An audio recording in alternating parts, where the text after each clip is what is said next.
Assalamu alaikum everyone. My name is Mutahira Business Wali and I'm a foundation level student at Rehan School Tuition Academy. Today I am honored to be here for another interview with Microsoft. The topic today is sky. The sky is one of the natural greatest wonder I give as sunlight during the day, beautiful stars at night, and teach us about weather, space, and the endless possibility about us. I am excited to share my knowledge and answer for questions. Thank you for this wonderful opportunity. So let's get started. Hello Microsoft, how are you? Hey there. I'm doing great. Thanks for asking. It's always nice to chat with you. What's on your mind tonight? Okay, I have prepared some question about the topic of sky. You will give me the answers of these questions. Absolutely. I'd love to dive into your sky-related questions. Feel free to fire away with whatever you're curious about. Okay, so my first question is, what is the sky? The sky is basically the view we have when we look upward from Earth. It's the expanse of atmosphere and outer space that we can see from the ground. During the day, it often appears blue because of the way the Earth's atmosphere scatters sunlight. Okay, so my next question is, why does the sky look blue?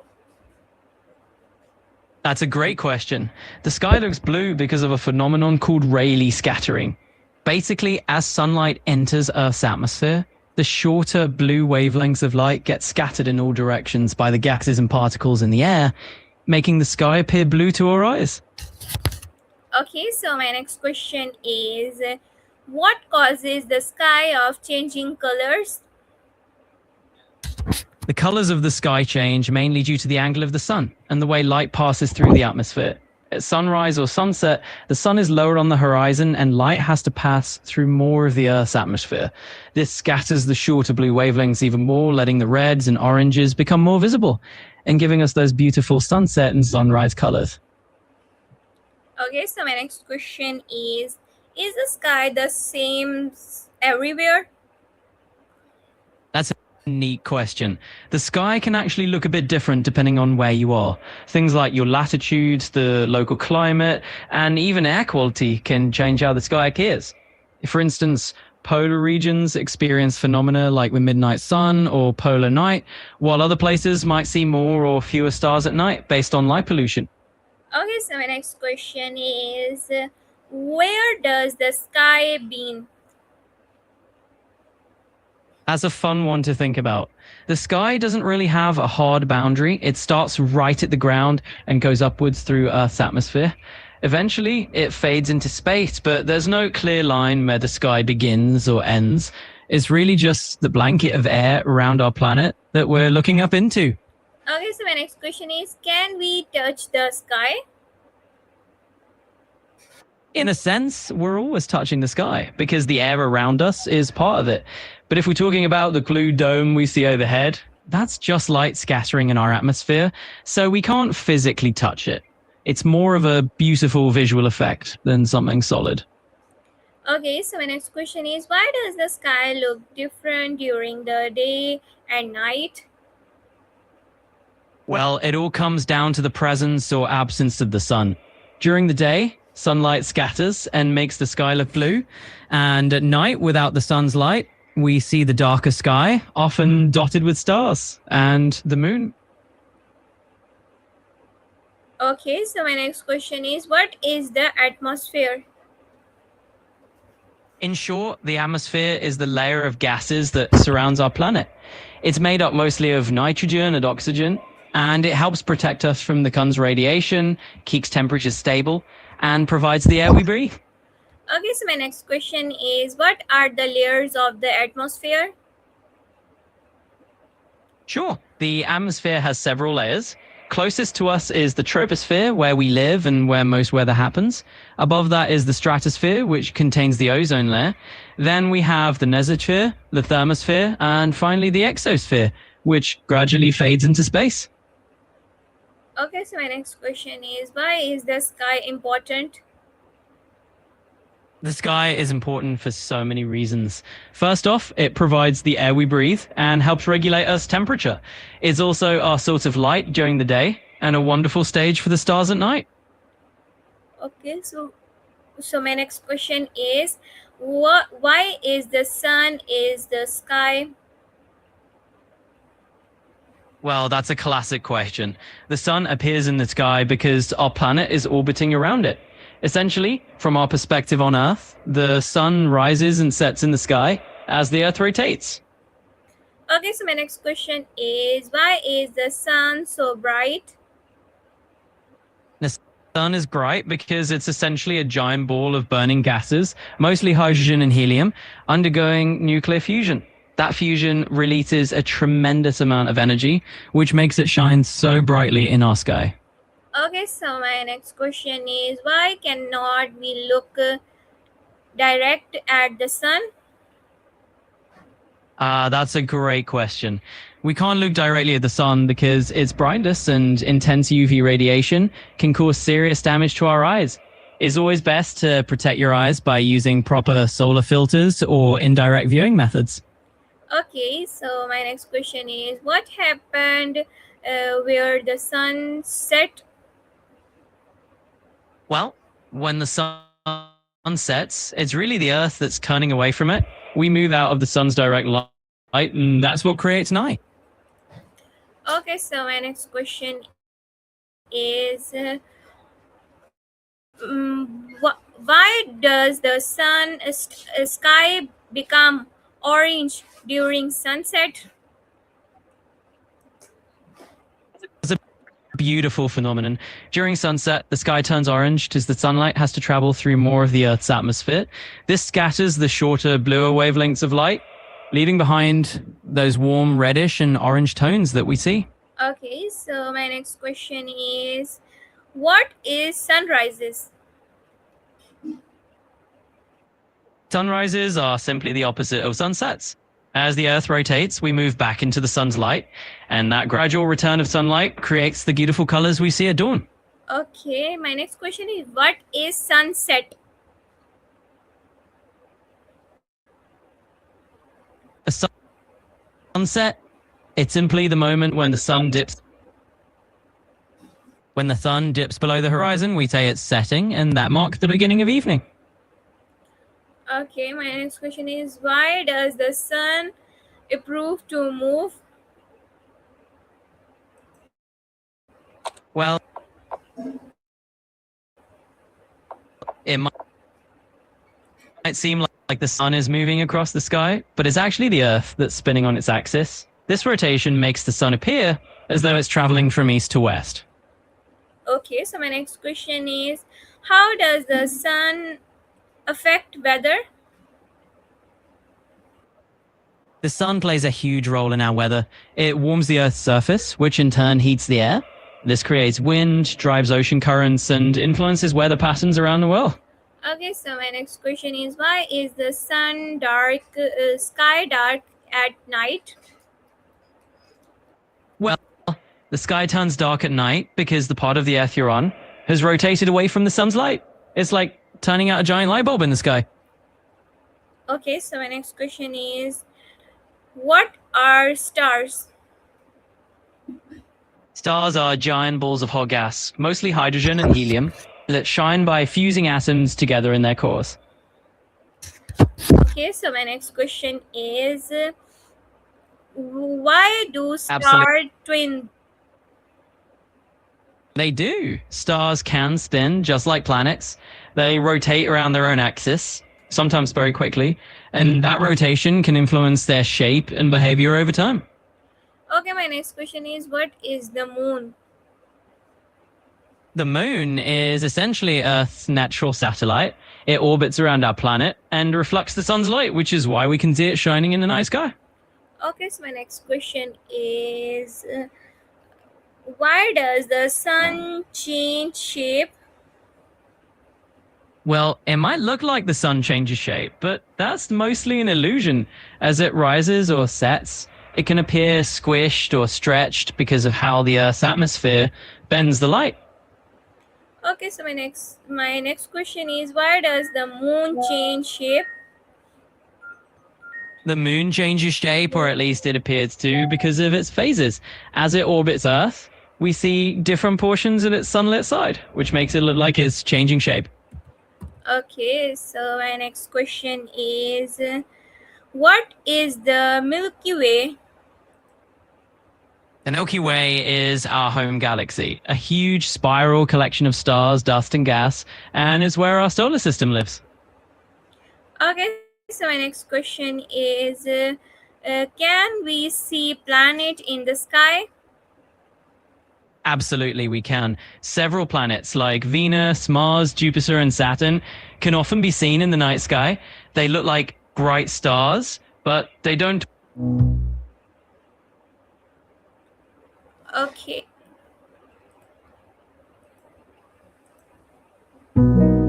Okay, so my next question is, what is the shadow star? So the term shadow star isn't a standard astronomical phrase, but the idea of a shadow in astronomy generally relates to how objects cast shadows when they block light, like during an eclipse when the moon casts a shadow on Earth.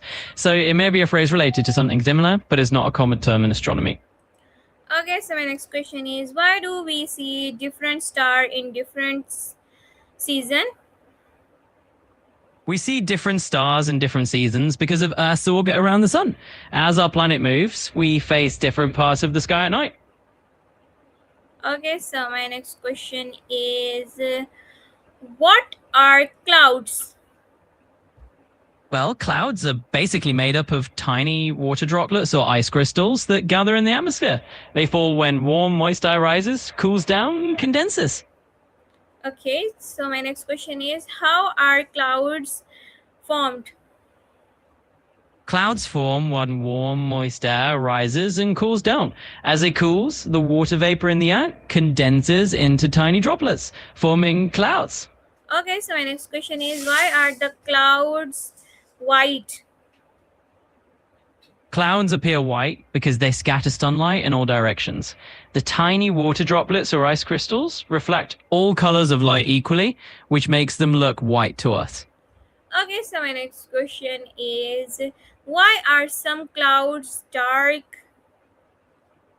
Some clouds appear dark because they are thicker or denser, so they block more sunlight for passing through them. They can look grey or even dark compared to the bright white clouds because they're holding more water and have a thicker layer, which make them less transparent. Okay, so my next question is, how many type of clouds are there?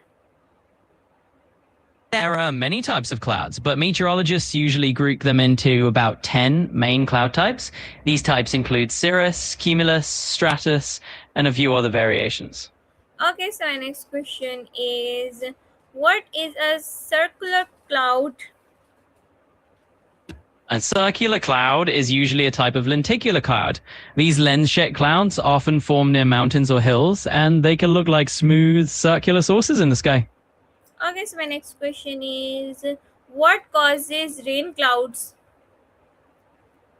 Rain clouds form when rising air cools and the water vapor condenses into larger droplets. When these droplets become heavy enough, they fall as rain. Okay, so my next question is, can cloud touch mountains? Yes, clouds can definitely touch mountains. In fact, when clouds move over mountains, they often cling to the slopes or wrap around the peaks. Okay, so my next question is, what causes rain? Rain happens when tiny water droplets in clouds gather together and grow heavier. As they become too heavy to stay in the cloud, they fall to the ground as raindrops. Okay, so my next question is, what causes snow?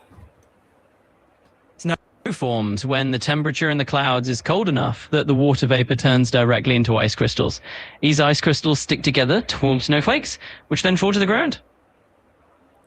Okay, so my next question is, what causes hail? Hail forms when strong updrafts and thunderstorms carry raindrops upward into extremely cold areas of the atmosphere, where they freeze into ice. These ice particles can be lifted multiple times, adding layers of ice before they finally become heavy enough to fall as hail. Okay, so my next question is, Absolutely. Go ahead and ask your next question. I'm all ears. Why does lighting happens? Lightning occurs when there is a buildup of electrical charge in a cloud, and that energy needs to discharge. When the difference in charge between the cloud and the ground, or between two parts of a cloud, becomes large enough, lightning forms to balance out that charge. Okay, so my next question is what causes thunder? Thunder is caused by the rapid expansion and contraction of air heated by lightning. When lightning flashes, it instantly heats the air around it, and this sudden heating creates the sound we call thunder. Okay, so my next question is what is a rain? Rain is simply water droplets that fall from clouds when they become too heavy to stay suspended. It's the natural part of the water cycle and helps keep our environment hydrated. Okay, so my next question is what causes fog? Fog is basically a cloud that forms near the ground when the air is cold enough that it can't hold all its moisture, causing tiny water droplets to hang in the air. Okay, so my next question is what causes wind? Wind is created by differences in air pressure. Essentially, air moves from areas of high pressure to areas of low pressure, and that movement is what we feel as wind. Okay, my next question is why sorry No worries at all. Take your time and feel free to ask whenever you're ready. I'm here to help. Okay, so my next question is what is a storm? A storm is basically any disturbed state of the atmosphere. It often involves strong winds, rain, thunder, lightning, or even snow or hail. In essence, it's nature's way of letting off a bit of steam.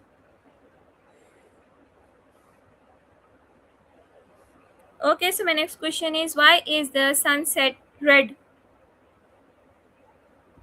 The sunset appears red because as the sun gets lower on the horizon, its light has to pass through more of the Earth's atmosphere. This scatters the shorter blue wavelength of light and lets the longer red wavelength shine too. Okay, my next question is why is the sky blue?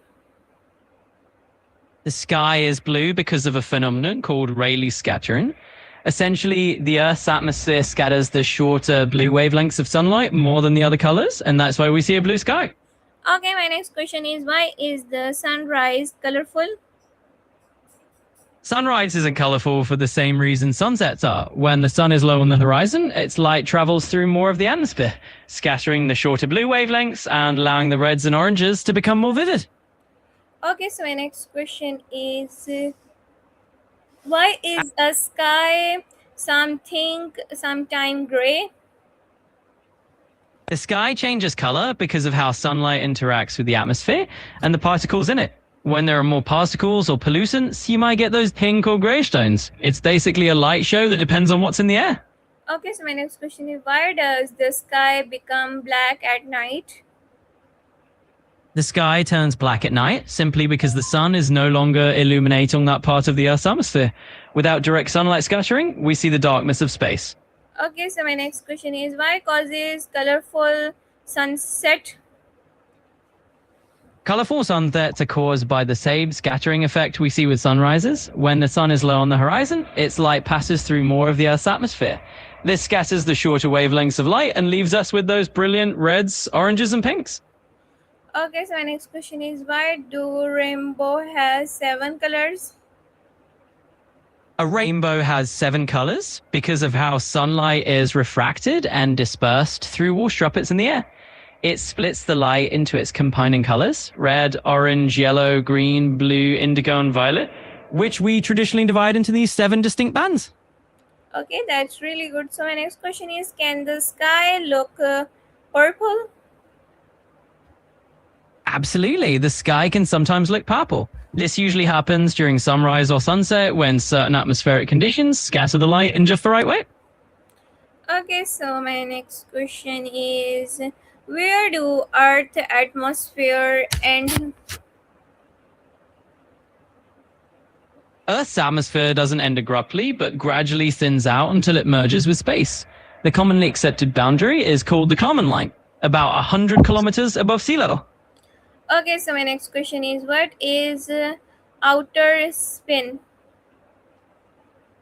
In the context of sports, outer spin usually refers to a type of spin applied to a ball or object so that it rotates outward or away from a central axis. It's all about creating that kind of curved motion, like in tennis or cricket, to get the ball to move in a certain way. Okay, so my next question is, why do planets stay in space? Planets stay in space because of gravity. They're constantly being pulled toward the sun or another star, but they also have enough sideways momentum to keep orbiting instead of falling straight in. It's like a cosmic balance axe that keeps them in their orbits. Okay, so my next question is, what is gravity? Gravity is a fundamental force that attracts two bodies toward one another. Anything with mass creates gravity, and the more massive something is, the stronger its gravitational pull. Okay, so my next question is, can people like a space? My next question is, can people live a space? The idea of people living in space is absolutely possible. In fact, astronauts live and work on the International Space Station for months at a time. It's a fascinating environment where people have already learned to live in microgravity. Okay, so my next question is, which birds fly the highest? The bird known for flying at the highest altitudes is the Ruppel's griffon vulture. It has been recorded soaring at heights of over 11,000 meters, or about 37,000 feet. Okay, so my next question is, how do birds fly? Birds fly by using their winged to create lift. The shape of their wings and the way they move them helps to generate enough upward force to overcome gravity. It's a beautiful bit of natural engineering. Okay, my next question is, which insect fly? There are many insects that fly. For example, butterflies, bees, and dragonflies are all well-known flyers. Each of them has evolved unique ways of flight that sort their lifestyles. Okay, so my next question is, how do airplanes stay in the sky? Aeroplanes stay in the sky by using the shape of their wings to create lift, kind of similar to birds. As the plane moves forwards, the air pressure under the wings becomes higher than the pressure above them, which lifts the plane into the air. Okay, so my next question is, how is a hot air balloon? A hot air balloon flies by heating the air inside the balloon so that it becomes lighter than the cooler air outside. This difference allows the balloon to lift off the ground and float gently through the sky. Okay, so my next question is, what is the fastest flying bird? The fastest flying bird is actually the peregrine falcon. When it dives, it can reach speeds of over 200 miles per hour, making it the speediest bird on the planet.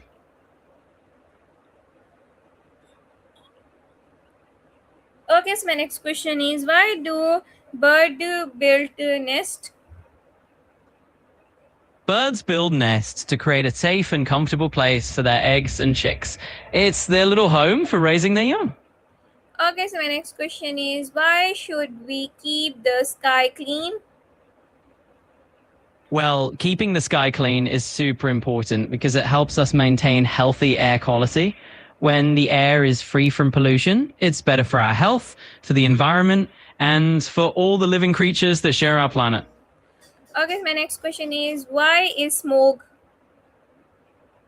Smog is basically a type of air pollution. It happens when sunlight reacts with pollutants like car emissions or industrial fumes, creating a foggy haze that can be harmful to breathe.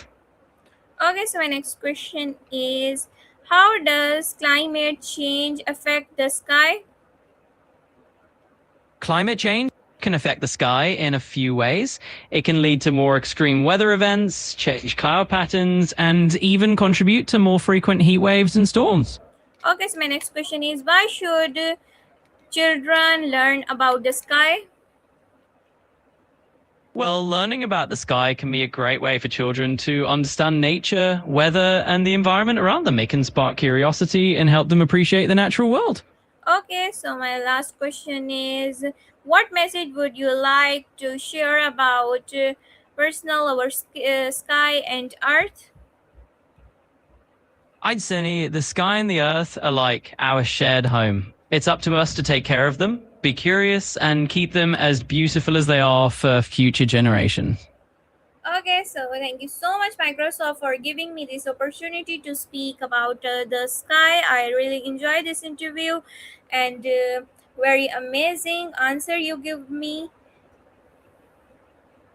You're absolutely welcome. I'm really glad you enjoyed chatting about the sky and all these interesting questions. Thanks for making it such a fun conversation.